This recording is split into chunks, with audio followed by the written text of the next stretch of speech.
Hi അസ്സലാമു അലൈക്കും. Kitchen പലാസോയുടെ പുതിയൊരു വീഡിയോയിലേക്ക് എല്ലാവർക്കും സ്വാഗതം. ഇന്നത്തെ വീഡിയോയിൽ നമ്മൾ കാണിക്കാൻ പോകുന്നത് ഇപ്പോഴത്തെ ട്രെൻഡിങ് ഐറ്റം ആയിട്ടുള്ള ട്രെസ് ലെച്ചസ് കേക്കാണ്. ഇത് പുതുതായിട്ട് കണ്ടെത്തിയ ഒരു ഐറ്റം ഒന്നും അല്ല കേട്ടോ. ഇതൊരു മെക്സിക്കൻ ഡെസേർട്ടാണ്. 19th സെഞ്ച്വറി മുതൽ മെക്സിക്കോയിലുള്ള ഒരു സ്വീറ്റാണിത്.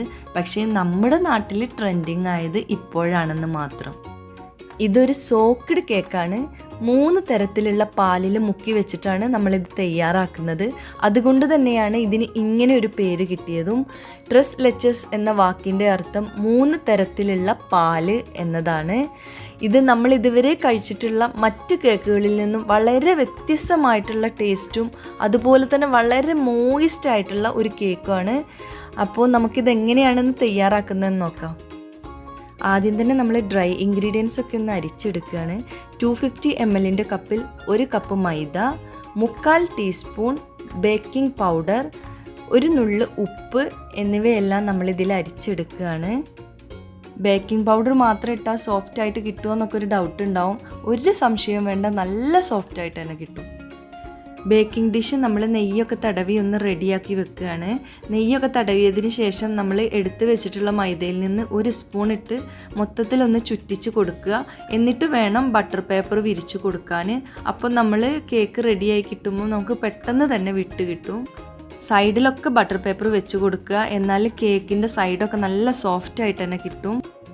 നമ്മളൊരു ബൗളിലേക്ക് 3 മുട്ട പൊട്ടിച്ചൊഴിക്കുകയാണ് ബീറ്റ് ചെയ്യാൻ വേണ്ടിയിട്ട്. ഇതിലേക്ക് നമ്മൾ 1 ടീസ്പൂൺ വാനില എസൻസ്, 1/2 കപ്പ് പഞ്ചസാര എന്നിവ ചേർത്ത് കൊടുക്കുകയാണ്. ഞാനിവിടെ പൊടിക്കാത്ത പഞ്ചസാര തന്നെയാണ് ചേർത്ത് കൊടുക്കുന്നത്. അത് ബീറ്റ് ചെയ്യുമ്പോൾ അലിഞ്ഞ് ചേർന്നോളും. മുട്ടയുടെ യെല്ലോ കളറൊക്കെ മാറി ഒരു ക്രീം കളറാവും വരെ ബീറ്റ് ചെയ്യുക. മുട്ട നന്നായിട്ട് ബീറ്റായി കിട്ടിയിട്ടുണ്ട്. ഇനി ഇതിലേക്ക് നമ്മൾ 2 ടേബിൾ സ്പൂൺ പാല് ഒഴിച്ച് കൊടുക്കുകയാണ്. അതുപോലെ തന്നെ ഒരു 4 ടേബിൾ സ്പൂൺ ഓയിലും കൂടി ചേർത്ത് കൊടുക്കുകയാണ്. ഞാനിവിടെ സൺഫ്ലവർ ഓയിലാണ് ചേർത്ത് കൊടുക്കുന്നത്. ഇനി നമുക്ക് വീണ്ടും നന്നായിട്ടൊന്ന് ബീറ്റ് ചെയ്തെടുക്കാം. അതിനുശേഷം നമുക്ക് ഡ്രൈ ഇൻഗ്രീഡിയൻസ് ചേർത്ത് കൊടുക്കാം.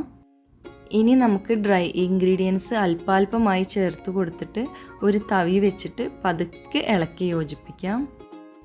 ഇനി നമുക്ക് ഈ ബാറ്റർ കേക്ക് ഡിഷിൽ ഒഴിച്ചിട്ട് കേക്ക് റെഡിയാക്കി എടുക്കാം. ഞാനിവിടെ ഓവനിലാണ് ബേക്ക് ചെയ്തെടുക്കുന്നത്. നിങ്ങൾ സാധാരണ എങ്ങനെയാണോ കേക്ക് ബേക്ക് ചെയ്യുന്നത് അതുപോലെ തന്നെ ചെയ്തെടുക്കാം. എയർ ബബിൾസ് ഒക്കെ പോകാൻ വേണ്ടിയിട്ട് ജസ്റ്റ് ഒന്ന് ടാപ്പ് ചെയ്ത് കൊടുക്കുകയാണ്. ഇനി ഒരു 20 മിനിറ്റ്സ് നമ്മളിതിന് ബേക്ക് ചെയ്തെടുക്കുകയാണ്. ഈ സമയം കൊണ്ട് നമുക്ക് കേക്കിലേക്ക് ഒഴിക്കാനുള്ള മിൽക്ക് റെഡിയാക്കി എടുക്കാം. 250 ml കപ്പിൽ 1 കപ്പ് ഇവാപ്പറേറ്റഡ് മിൽക്ക് എടുത്തിട്ടുണ്ട്. ഇനി ഇവാപ്പറേറ്റഡ് മിൽക്ക് ഇല്ലാത്തവരാണെങ്കിൽ 2 കപ്പ് പാലെടുത്തിട്ട് അതിനെ കുറുക്കി 1 കപ്പാക്കിയാൽ മതി. ഇനി ഇതിലേക്ക് നമ്മൾ 1/2 കപ്പ് കണ്ടൻസ്ഡ് മിൽക്ക് ഒഴിച്ചു കൊടുക്കുകയാണ്. ഇത് തന്നെ അത്യാവശ്യം മധുരം ഉണ്ടാവും. ഇനി ഇതിലേക്ക് നമ്മൾ കിഷ്ത അഥവാ ക്രീം 1/2 കപ്പ് ഇട്ട് കൊടുക്കുകയാണ്. ഇതിന് പകരം നമുക്ക് ഫ്രഷ് ക്രീമും യൂസ് ചെയ്യുക. സാധാരണ ഫ്രഷ് ക്രീമാണ് യൂസ് ചെയ്യൽ. പക്ഷേ എനിക്ക് അതിനേക്കാൾ ഒന്നുകൂടി ടേസ്റ്റി ആയിട്ട് തോന്നിയത് കിഷ്തയാണ്. ഇനി ഇതെല്ലാം കൂടി നന്നായിട്ടൊന്ന് മിക്സ് ചെയ്തിട്ട് എടുക്കാം. ഞാനിത് ഓൾറെഡി ഫ്രിഡ്ജിൽ വെച്ചതുകൊണ്ട് നല്ല തണുപ്പുണ്ട്. ഇല്ലാന്നുണ്ടെങ്കിൽ മിക്സ് ചെയ്തതിന് ശേഷം കുറച്ച് സമയം ഫ്രിഡ്ജിൽ വെക്കാം. നമ്മുടെ കേക്ക് ഇപ്പോൾ റെഡി ആയിട്ടുണ്ട്. നല്ല സോഫ്റ്റായൊരു കേക്ക് തന്നെ നമുക്ക് കിട്ടിയിട്ടുണ്ട്. ഇനി നമ്മൾ ഇതുപോലത്തെ സ്റ്റിക്ക് വെച്ചിട്ടോ അല്ലെങ്കിൽ ഫോർക്ക് വെച്ചിട്ടോ ഈ കേക്കിൽ എല്ലായിടത്തും ഹോൾസ് ഉണ്ടാക്കി കൊടുക്കുകയാണ്. നമ്മൾ ഇതിൻ്റെ മുകളിൽ ആ മിൽക്ക് ഒഴിക്കുമ്പം അതെല്ലാം ഈ കേക്ക് അബ്സോർബ് ചെയ്ത് എടുക്കാൻ വേണ്ടിയിട്ടാണ് നമ്മളിങ്ങനെ ഹോൾസ് ഇട്ട് കൊടുക്കുന്നത്. കേക്ക് നമ്മളൊരു റൗണ്ട് ഡിഷിൽ ഇറക്കി വെച്ചിട്ടുണ്ട്. എന്നിട്ട് ഇതിന് മുകളിലായിട്ട് നമ്മൾ നേരത്തെ റെഡിയാക്കി വെച്ച 3 മിൽക്കിൻ്റെ മിക്സ്ചർ ഒഴിച്ചു കൊടുക്കുകയാണ്. പകുതി മാത്രമേ നമ്മളിപ്പോൾ ഒഴിച്ചു കൊടുക്കുന്നുള്ളൂ. എന്നിട്ടൊരു 15 മിനിറ്റ് ഫ്രിഡ്ജിൽ വെക്കും. എന്നിട്ട് ബാക്കി പകുതി കൂടി ഒഴിച്ചു കൊടുക്കും. അങ്ങനെ കംപ്ലീറ്റ് അബ്സോർബ് ആവും വരെ നമ്മൾ ഫ്രിഡ്ജിൽ വെക്കും. ഇനി നമ്മൾ വിപ്പിംഗ് ക്രീം ബീറ്റ് ചെയ്തെടുക്കുകയാണ്. ഞാനിവിടെ 1 കപ്പ് വിപ്പിംഗ് ക്രീം എടുത്തിട്ടുണ്ട്. പക്ഷേ നമുക്ക് 1/2 കപ്പിൻ്റെ 125 ml ആവശ്യം മാത്രമേ ഉള്ളൂ. ഇതെനിക്ക് മറ്റൊരാവശ്യം കൂടി ഉള്ളത് കൊണ്ടാണ് ഞാൻ 1 കപ്പ് എടുത്തത്. അപ്പോൾ നിങ്ങൾ 1/2 കപ്പ് മാത്രം എടുത്താൽ മതി. ഇത് ഞാൻ ഒരു ഐസ് ക്യൂബിൻ്റെ മുകളിൽ വെച്ചിട്ടാണ് ഇത് ബീറ്റ് ചെയ്തെടുക്കുന്നത്. കാരണം ഇവിടെ നല്ല ചൂടാണ്. മാത്രമല്ല ഞാൻ എടുത്തിട്ടുള്ളത് ഡയറി വിപ്പിംഗ് ക്രീമാണ്.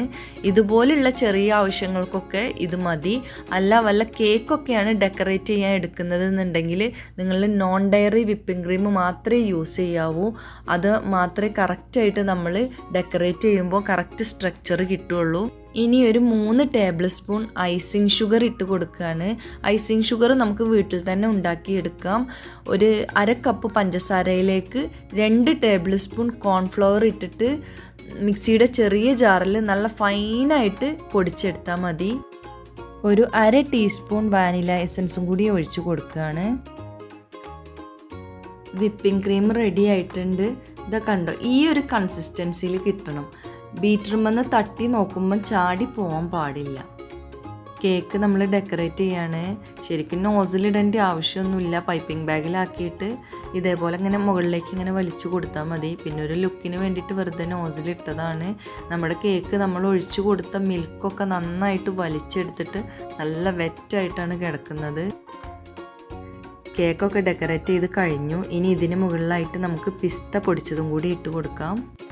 ഈ കേക്ക് കുറച്ച് സമയം ഫ്രിഡ്ജിൽ വെച്ച് തണുത്തതിന് ശേഷം നമുക്ക് കഴിക്കാം. ഈ ട്രെസ് ലെച്ചസ് കേക്ക് എന്തായാലും എല്ലാവരും ഒരു പ്രാവശ്യമെങ്കിലും ട്രൈ ചെയ്ത് നോക്കണം. കാരണം നമ്മൾ സാധാരണ കഴിക്കുന്ന കേക്കിൽ നിന്നും വളരെ വ്യത്യസ്തമായിട്ടുള്ള ഒരു ടേസ്റ്റും ഒരു ഫീലുമാണിതിന്. ഇത് പാലിൽ കുതിർന്ന് കിടക്കുന്ന വളരെ മോയിസ്റ്റ് ആയിട്ടുള്ള ഒരു കേക്കാണ്.